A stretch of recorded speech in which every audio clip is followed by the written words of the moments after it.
Good morning, Saginaw. Today we have Dr. Daniel Williams here for an interview. Welcome, Doctor. Thank you. Please call me Dr. Dan. That's what everybody calls me. Of course. So, Doctor, you have accomplished several world-changing accomplishments. Why did you decide to pursue a medical career? Well, after my father passed away, I was sent off to Baltimore, and I ended up being a barber, which was what my father did.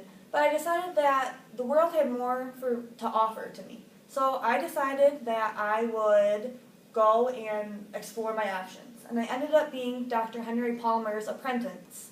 And I knew then I wanted to be a surgeon. So from there, I ended up putting myself through school at Chicago Medical College. And what did you decide to do after medical school? Well, I opened up my own practice. That's what I did. And from there, I was able to open up my own practice, and I ended up being able to teach students about anatomy, and they were very eager to learn, and that definitely made opening up my own practice better than what I ever could have imagined.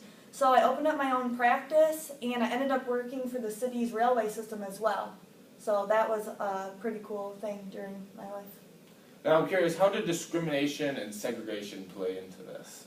Back in those days, African Americans were denied access into hospitals, and they weren't welcomed as staff. And I believe that this needed to be changed, and I would be the one to make it happen. So I opened Provident Hospital, and I welcomed all races into my hospital, whether it be for staff or for treatment. And I definitely think that that was one of my major accomplishments. Now, can you please tell us about the first open heart surgery? Well, it was 1893, and James Cornish came into my hospital, and he had been stabbed in the chest, and I knew he needed help immediately. So I ended up being able to suture his pericardium, and it ended up being the very first open heart surgery. And this was world-changing back in 1893. It was like a miracle.